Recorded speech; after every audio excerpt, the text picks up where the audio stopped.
Yeah! Thanks very much for coming along to the show. Nice to see you all. Nice to see you all sat in here, having a nice time. Obviously, we didn't want people to sit at the back, but you all did it anyway. First place you all sat. No one wanted to sit at the front except Simon the Mental Man. So, absolutely lovely. You all sat at the back going, we don't want to get talked to. It would have been nice to pad it out with some normals, do you know what I mean? Big fan of yours. I've been sat at the back listening to you. And then obviously, you know, because I wanted this gig to be super exclusive, not because I couldn't sell the tickets, we decided to, you know, cordon off the back of the theatre in the most professional way possible by using those little cordons that your mum used to separate the dining room table from the rest of the living room when you were growing up. That's what we did. So it's nice to be here in Chorley. Give me a cheer if you are from Chorley. Give me a cheer if you're not. Lovely, very happy down here at the front. It's a nice place. I've been into this theatre before. It's a lovely part of the world. Because doing tours like this, you go to a lot of not very nice places. I was doing a town on tour last year, a town called Swindon in the southwest. Now, I don't know if you've been to Swindon. Swindon is what most people would refer to as a fucking shithole, right? If you've never been to Swindon, it looks like what would happen if Wetherspoons opened a theme park, right? That's the vibe. And I was on stage at this gig, and I got heckled, right? You get heckled quite a lot. You meet quite weird people doing this. I was on stage at this gig, I got the weirdest heckle of my life. I was on stage at this gig, and I told the audience there that I'm half Welsh, right? Because I'm half Welsh. I said this to the room. A man at the back of the room, with no hesitation, just went, "Ha! Sheep shagger!" Like that. And I went, "No, I'm only half Welsh." And he went, "Fine then, you wank up over knitwear," right? Which is amazing. That's heckles down. So that's the level I'm looking for tonight, surely. If you're going to go for it.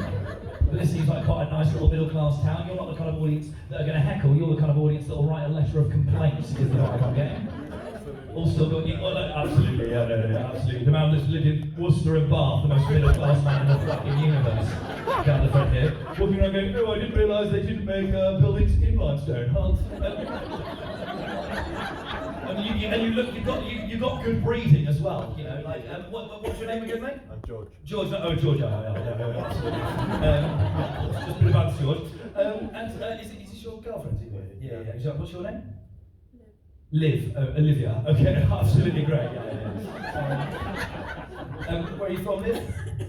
Sussex. Ah, score! I'm like the fucking posh whisperer. Lovely to meet you. And are you studying at the moment, Liv, or do you work? You've been saving up to travel. Fingers crossed that rich dad dies. That's what we're all waiting for, aren't we?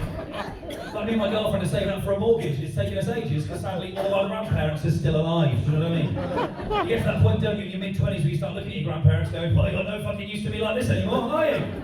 TikTok now, come on!" What are you on about? You don't need a flu jab. So it's lovely to meet you, Liv. And where is she going to travel? How long have you been together, Liv and George? Yeah, just over 3 years. Just over 3 years, fantastic. And how did you meet? At uni. At uni, what were you studying, George? I was doing economics. Economics, fantastic. Are you still doing economics? I just graduated. You just graduated, congratulations. And what's like the dream job? Yeah, I'd say wealth management in London. Wealth management in London. Ah, cool, man. I'm not going to lie, mate, you picked the wrong fucking town to say that, but... Oh, no, you know, well, I'm going to do a bit of wealth management. I've just come to Chorley to see what we can ravage when we take all the fucking money. Yeah. When I'm finished with this, it's going to look like Wigan. I can't wait. It's absolutely nice. No. See this high street? Gone. It's going to be gone, mate. Wealth management. Okay, fantastic. So you're the dad? Yeah. Do you do a similar thing then? Because you seem like a lovely family. Do you have like a really nice job like that? Run a bakery business. You run a bakery business? I mean, how big is your bakery business that you still want to do wealth management? Are you Mr. Warburton's or something? What's your name? Hovis. You run a bakery business. Are you Greg? Finally. Pound bakery in Sayers. A pound bakery? Yeah. Oh, and how long have you run a bakery for? 20 years. 20 years. And what makes you into the bakery business? Like, what was your Lovely. inspiration? Look at him. Look at him. Jesus Christ. Yeah, you wanted to get into baking because he looks a bit like a baker. You wanted to get into wealth management because you look like a bit of a cunt. Legend. I mean, you don't, mate. I'm messing around. It's fine. That's fantastic. You want to get into wealth management? Nice pick, Liv. Congratulations. Liv isn't, just if anyone's interested, Liv is not looking at me. She's sort of looking at the floor going, okay, if I don't make any noise or move, he will leave me alone. Incorrect! Liv, what do you want to do? Have you graduated as well? What did you study? Accounting, fantastic. I mean, basically, have you come to a comedian's gig because you think we're all like Jimmy Carr and you're like an accountant and a wealth manager? We'll sort you out, mate. No tax at all. It's fine. I pay less tax than him anyway, but that's more of an earnings issue. To be able to pay good tax, you need to sell out at least the whole of the front of this theatre. This guy's not got that down yet. And are you going to go and be an accountant? Fantastic, lovely. Well, that's nice to meet you all. Thanks very much. Because you're quite young, you know.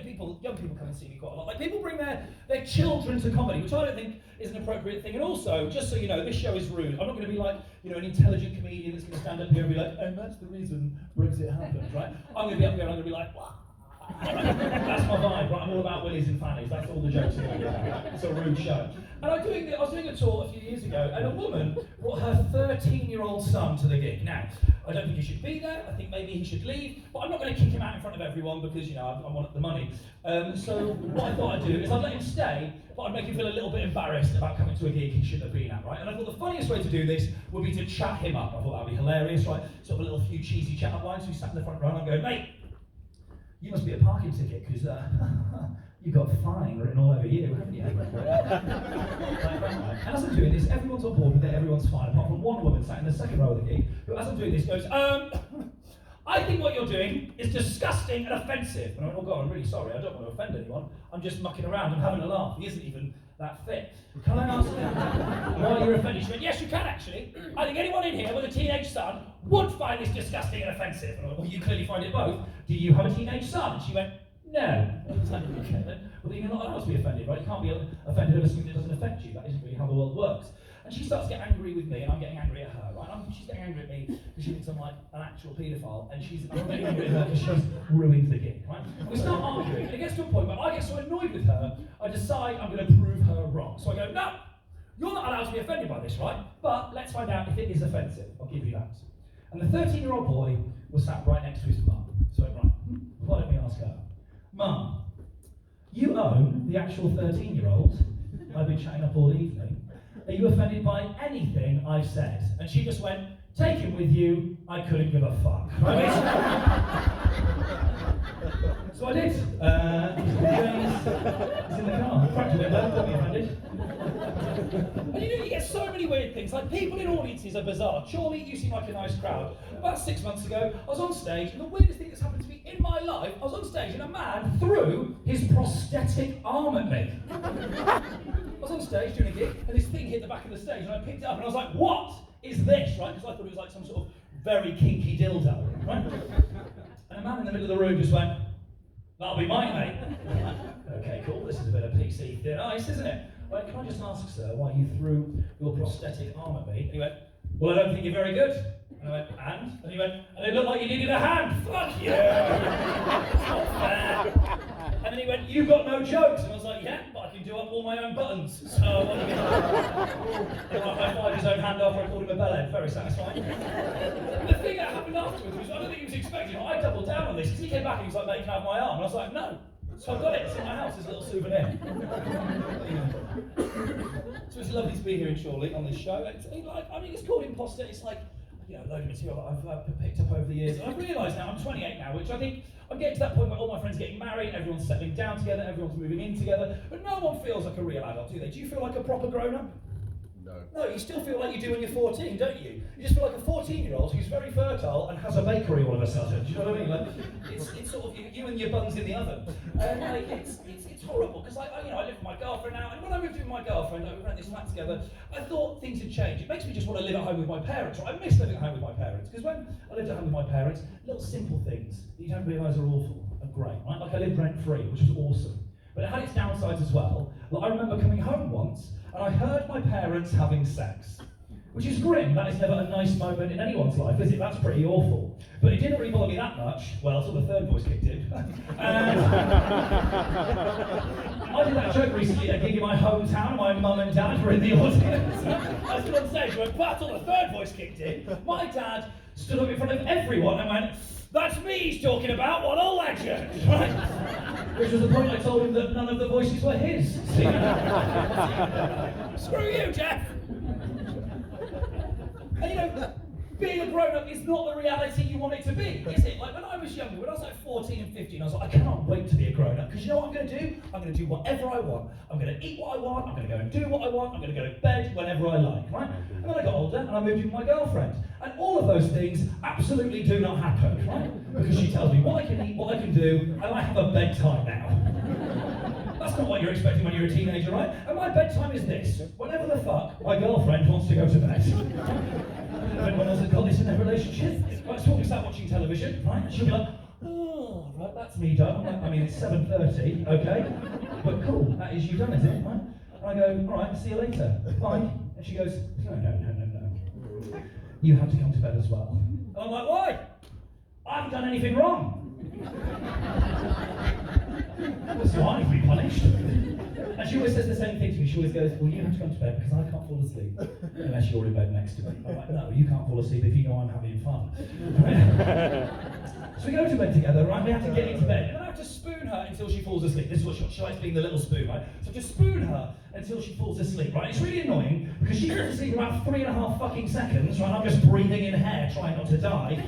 And then I'm just trapped there, right? Because if I try and move, she goes, don't you go anywhere, right? So I'm just lying there trapped, and it's really annoying because I can still hear the other kids playing outside.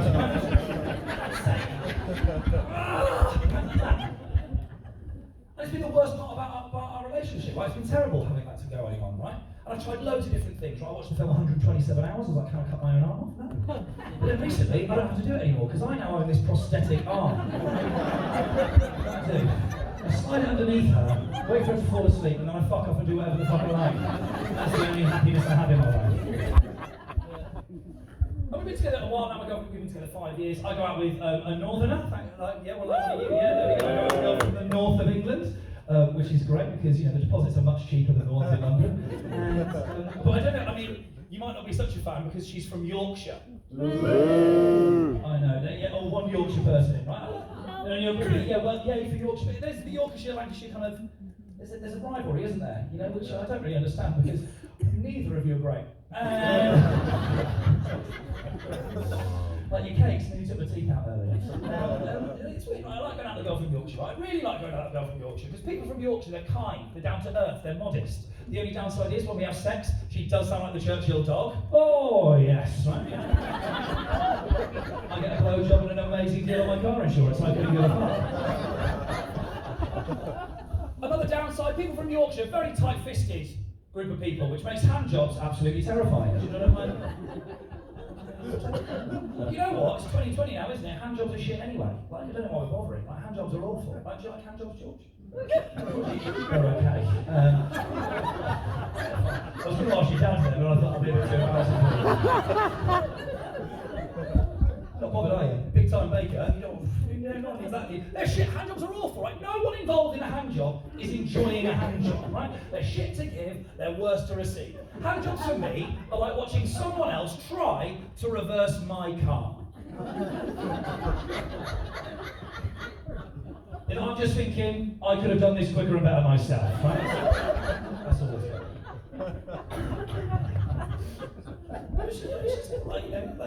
Is this your lovely wife here? Yes. What's your name? Keely. Lovely to meet you, Keely. And how long have you two been married? 18 months. 18 months, second wife, legend, nice. Bakery business going well. And she's much more attractive than you, to be fair. 20-year gap. 20-year gap between the two weddings, between the two wives. Yeah. Where did you come from then, George? Previous wife, no, as in probably 19 years then. 19 years, okay, well, that is fine. This is your ex, you don't need to remember, do you? How did you be married 18 months, and how did you two meet? At work. At work. Oh, legend. Went for the boss. No.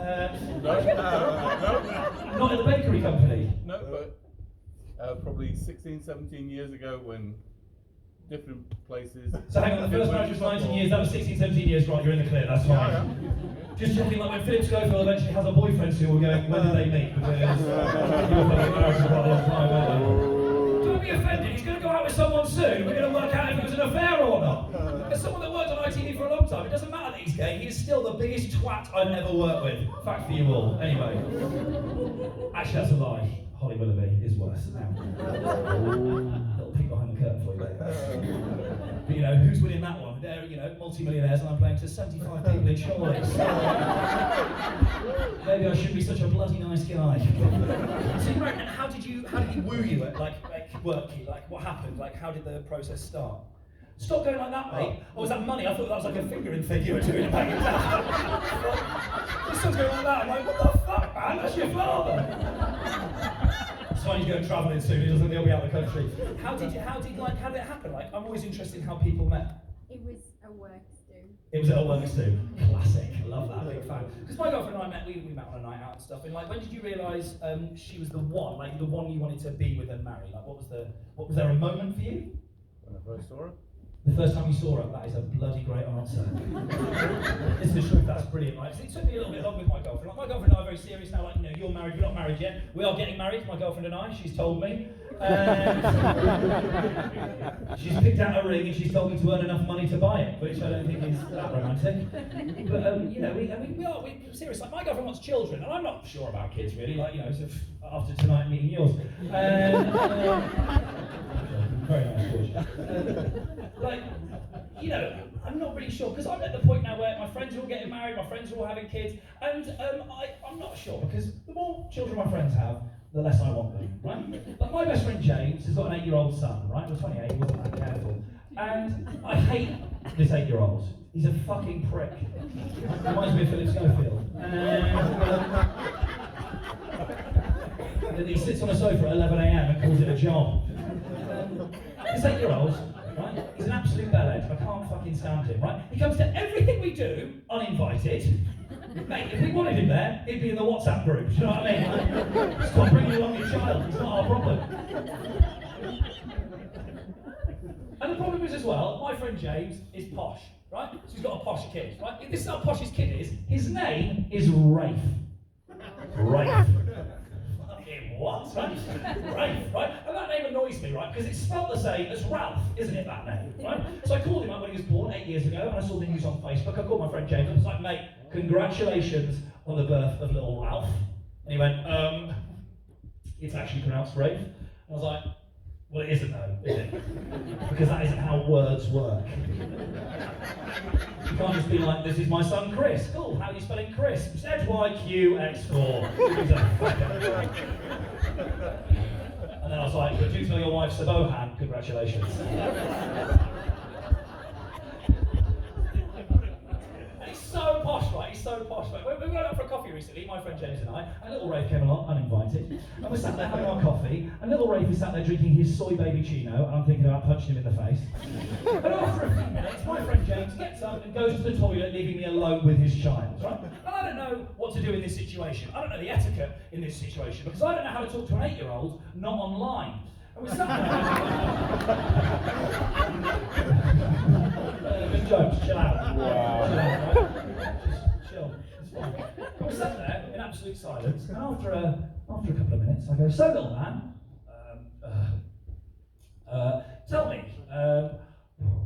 what do you want to be when you grow up? And I thought that was a good little bit of conversation. So I looked at him, what do you want to be when you grow up? And he said, the poshest thing anyone's ever said to that. So what do you want to be when you grow up? And he looked at me and went, easy, wealth management. And I was like, what the fuck?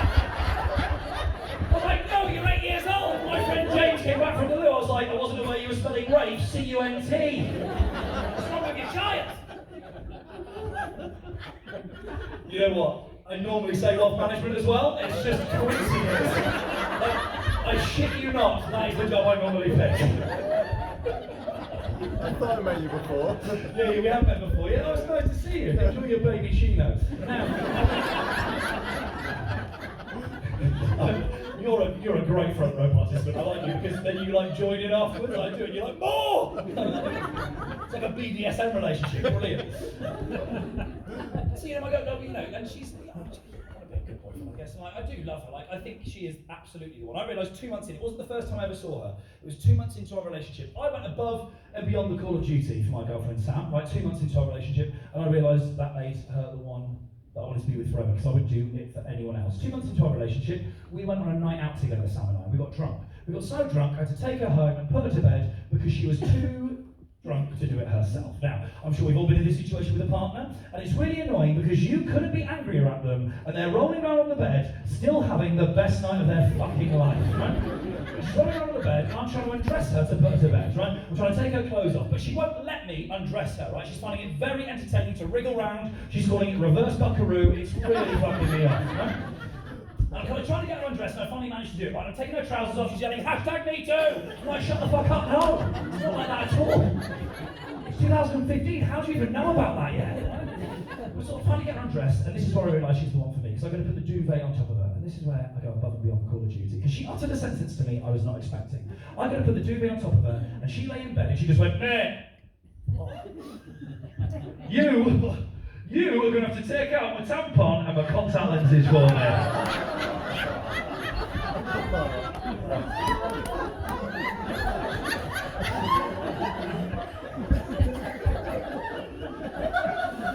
I'll tell you this, good people of Chorley, on the next day, that is the wrong order. But that pink eye's on her, not on me. I'm shitting myself at this point in time because I know nothing about tampons. I don't think. Do you know anything about tampons? Of course you don't. Of course you bloody don't. None of us know anything about tampons if we're men because they don't teach men about tampons at school, do they? When you do sex education at school, they take the girls off into one room and the boys off into another. And to this day, I've got no idea what happened in that girl's room. Right?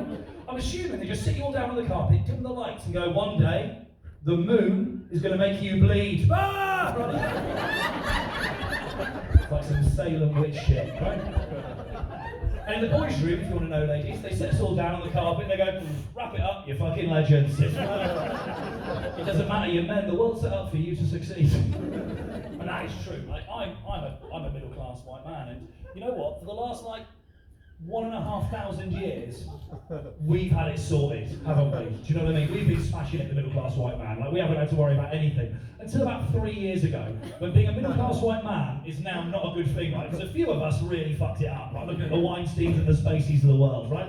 We had it so sweet, right? Just should have kept our hands to ourselves, and we'd have carried on making all the money, and it would have been fine, right? But I don't want to be a part of that group anymore. I'm ashamed to be a middle-class white man. So I thought, 2020, I'm going to change that. I don't want to change sex or anything. That's a long operation. I thought, how can I not be a middle class white man anymore? I am middle class. I'm not going to fit in a working class place, am I? With this fucking accent. So I thought the only thing I could do, I'm not going to be white. Easy, right? And I'm not going to black up or anything. I did what lots of middle class white people like to do. I did a heritage DNA test. Now I don't know if you know what a heritage DNA test is. You know the test where you send off your DNA and they tell you who you are. You're not like you wank off into an envelope and they go, is this Matt again?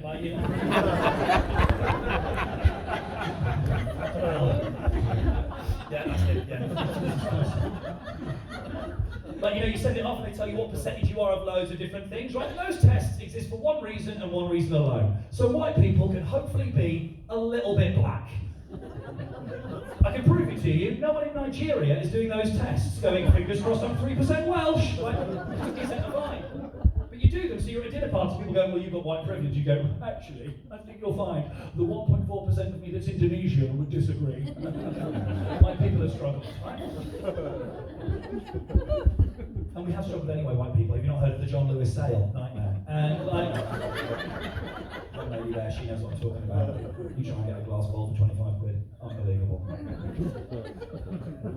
So I did this test, thinking, fingers crossed I get something exciting back, something a little bit exotic in my past. Comes back in the post 3 weeks later. I am 2/3 English and Scottish, and 1/3 Scandinavian. And that fucked me off. Because Scandinavian's like double white, isn't it? Scandinavian's white squared. I didn't even know where this Scandinavian had come from, right? I called my mum and I asked her why I was a 3rd Scandinavian. She told me it was because I was conceived on an IKEA bed. That's how that works, Randy. So I'm in this situation, right? Know nothing about tampons. So I'm a bit worried. I need to find out how to take out a tampon. And I'm thinking, where can I find out how to take out a tampon? I'm thinking there must be instructions somewhere, like on the box. Whenever you buy anything, there's instructions on how to do it on the box, right? So I go to the bathroom and I get the box from the back of the toilet, I don't know why they kept that, and I'm looking on the side of the box desperately to see if there's an extraction instructions. I'm going to tell you this, there are no instructions on how to use tampons on the tampon box, right? All there is on the side of the box is a little advert for the Easy Applicator. I'm looking at that, and that is a very confusing looking piece of kit, right? I don't know how that makes anything easier, because to me, it just looks like one of those little whistles you play at primary school that goes, I've ever heard that noise coming out of the bathroom. And the more I look at it, the more confused I get. I'm like, how does that make anything easier, right? Just this little kind of thing that goes in and out of itself. And then I click, and I go, I know how this works. And that's why women have to go to the bathroom in pairs on a night out.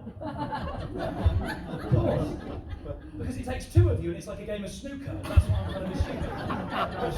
Right? I've never been on a girls' night out before, but I'm assuming you're on a night out with your friends, right? And you're with your friends, you're like, Sharon, babe, can you go to the toilet with me? And she's like, Susan, don't you worry, we live together, I need you to do this for me as well, right? I can't explain that to me either, right? You go to the bathroom, and in the women's bathroom, there's these like giant baby changing tables you can pull out of the wall, right? And she's like, hun, be gentle. And her friend's going, don't you worry, babes, they call me the Jimmy White of periods, okay?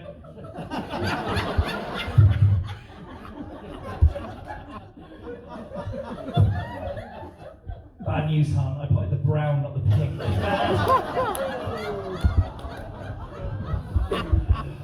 Very good joke. So I don't know what I'm doing, right? So I'm going in blind. So I walk back into the bedroom and my girlfriend's lying on the bed, sort of with like a starfish, with her legs spread open, ready for this to happen, pretty much passed out, right? And I'm sort of trying to make a bit of small talk to see if I can make this less awkward. So I walk back in and I go, so, you use tampons then and not sanitary pads? And she said the funniest thing she has ever said to me, because she lay on the bed, spread out like a starfish, and she went, pads? Ha! They are for fucking pussies. And I was like, well, yeah. That's literally what they're designed for. Do you know what I mean? Right? And she's lying there, and I'm trying to see what I'm dealing with. Right? So I look between her legs, and all there is a little piece of string hanging out of her vagina, just like kind of like that, just a little piece of string. Right? I wasn't expecting to see a little piece of string, so I don't pull it straight away because I've ruined a lot of jumpers.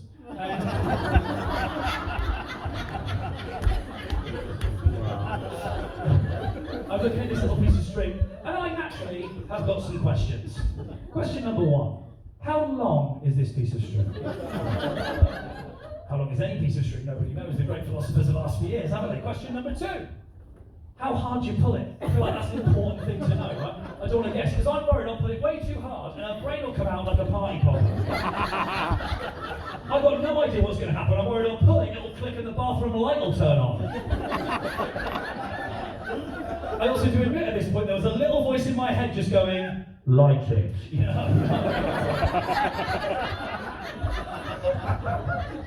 And I should probably tell you all good people, I'm surely. I'm not very good with blood. Blood makes me faint, always has, always will. But I'm thinking there's not going to be any blood, because I've seen loads of TV adverts for these things. And according to those, women period that clear blue liquid.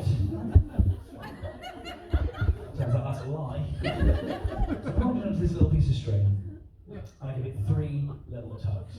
Just go. And I pull out what I can only describe as a dead baby stingray. And as I look at it, the sight of the blood makes me go all faint, so I throw it away from me, and it's stuck to a wall. You know why I love her? Because we didn't get rid of it, we've left it there. And all she's done, she's put a frame around it and called it Feminism 2015. It's worth £3,500 as a piece of art now.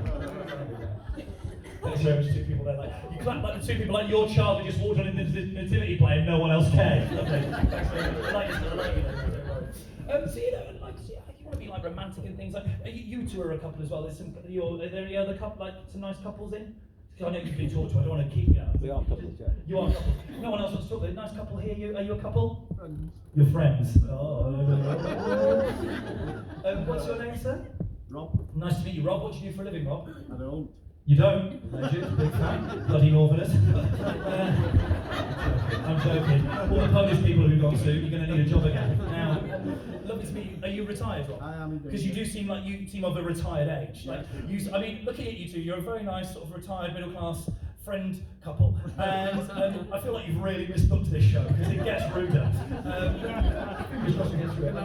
You can handle it. Yeah, legend. What did you do, Rob?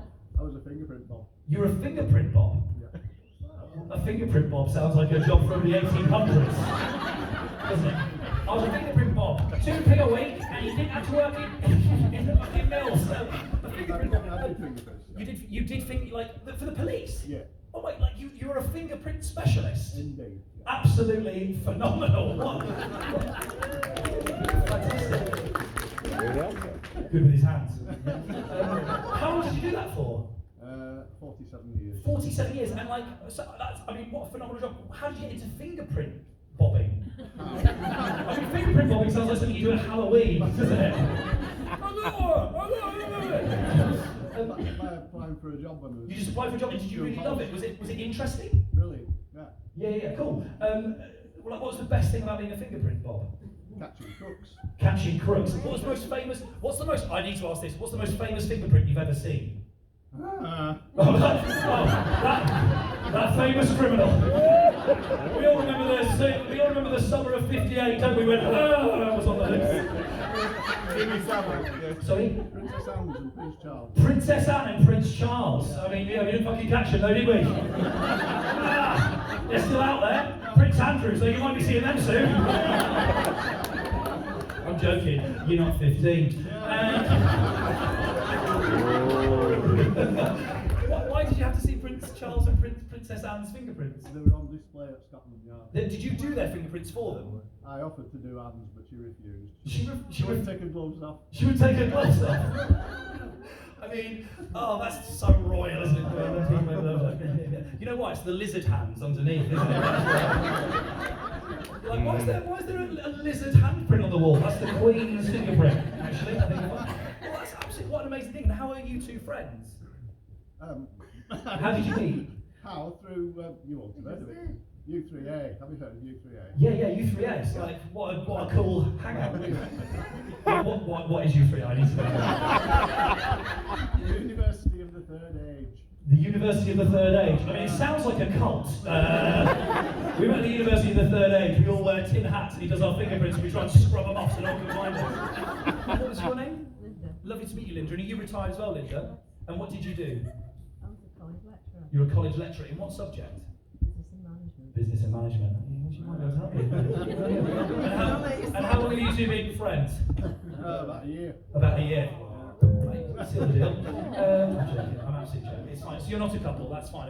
Like, because I need to, like, I'm not very romantic. I mean, is he romantic to you? Is this your other half? No. You don't know him? Is this gig like some sort of like Keys and Bowl vibe? Just a load of people who are like, oh, I don't know him. Oh, we're friends. All right, like, yeah. I've seen the glass. It's in the bar, isn't it? The glass bottle. I should put my keys in there. Fuck. Who am I? Me and Rob, I'm like, do you want to see my fingerprints? Oh, I can. Never mind. Anyway, that's a secret. You don't know him, or do you live together? Once again, are you a couple, or like you're all? I feel like I'm playing Cluedo with your lives. What I like about doing gigs in that shit, none of you are a fucking grass, are you? Are you a couple? Maybe we are. Maybe we're not.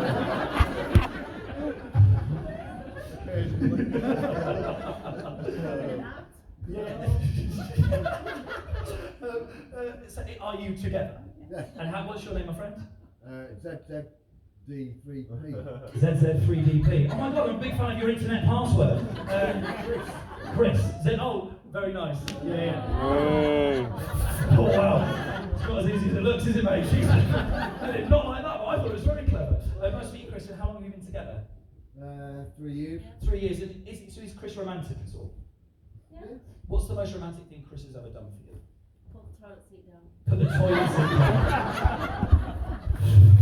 I think it's like a real laugh of recognition there. Oh, yeah, that is quite romantic actually. Remember lads, next Friday, put the toilet seat down. You don't have to buy a card then. I like that. Everyone, it's like, for a second, it was like you were Michael McIntyre. Everyone's like, oh my god, that's so true. Yeah, absolutely. And you know when you're putting the toilet seat down for your partner? Don't clap, I've just reminded you of a comedian you couldn't afford to go and see. So, the fact you're here seeing me means you're not going to go and see him. You're better. I'm better, thank you very much. Thank you, that's lovely. Yes, I am better. I don't skip. Anyway, because that's the most romantic thing. Because my girlfriend, Sam, wants me to do romantic things all the time, and it's not my vibe to be romantic, right? She always wants me to do romantic things, say romantic things, and make all these big romantic gestures. Like recently, we were sat together watching a film. We were sat watching The Notebook. Now, I don't know if anyone's seen The Notebook. We sat watching this film, like, and I even cried at the end when I watched it, ladies, because I'm never getting those 2 hours back. Right? I was watching this film, and inspired by this romantic film, my girlfriend Sam turns to me and she's like, Matt. Matt. She's a dolphin, that's really important. Right? I'm like, yeah, mate, what's up? And she goes, it's so romantic. They're so in touch with each other, aren't they? They know so much about each other. They're so intense. We need to be more like them, okay? Let's start now. Okay? Tell me something. Tell me something you've never told anyone else before. Like that.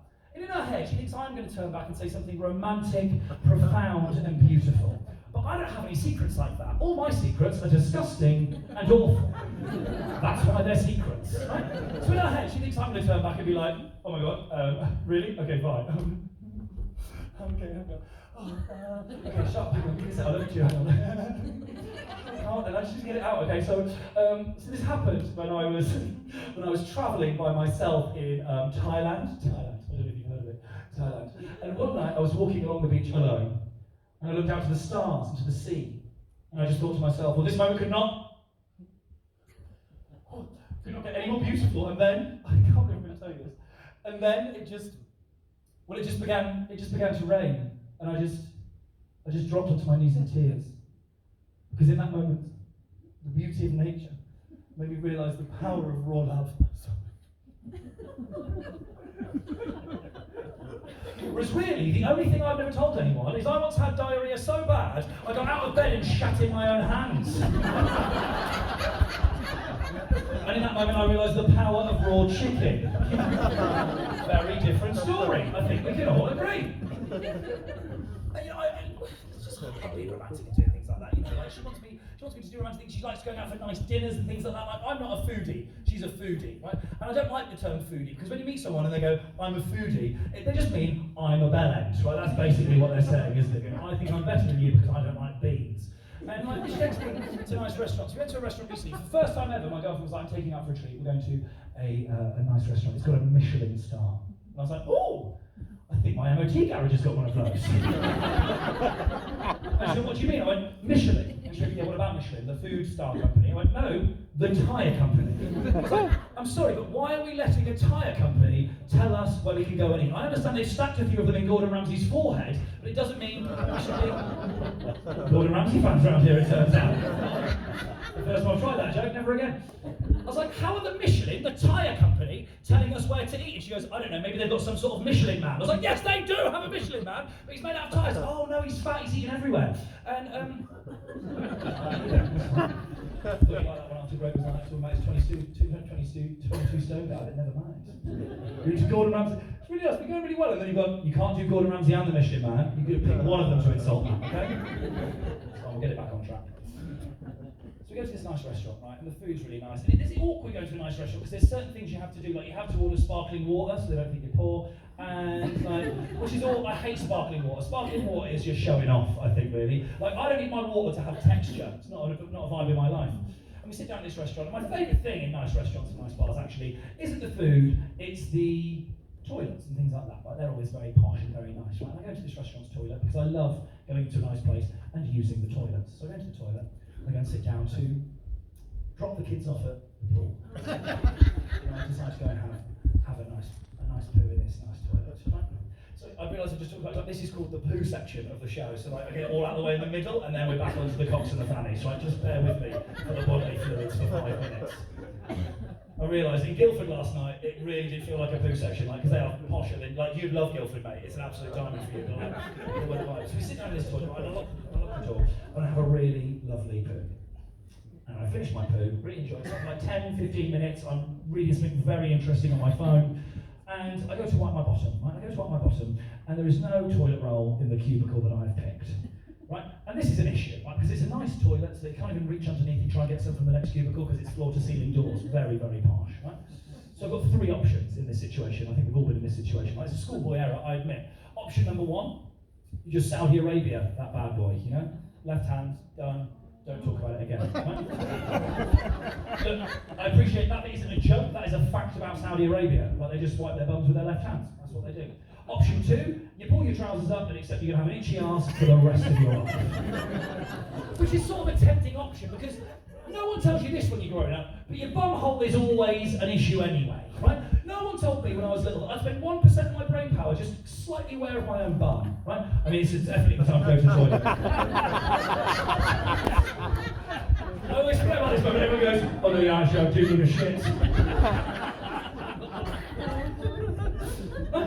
No one tells you that, do they? Because I've always got a bit of an itchy bum hole. Because I've either not wiped it enough or I have wiped it way too much, right? It's very hard to hit that sweet spot in the middle. I'm getting brown or red, nothing in between, okay? Fair enough noise. No, don't apologise. If you need the toilet, you need the toilet. I'm not going to have a go at you. That's absolutely fine. We all need to use the toilets. That's the politest thing that's ever happened to a girl. Especially when she could have walked around the back and I wouldn't have seen her. Like, but she's come up and gone, I'm really sorry, I need the toilet. Absolutely fine. I've got nothing to say to that except thank you for letting me know. We'll ask her how it went when she comes back.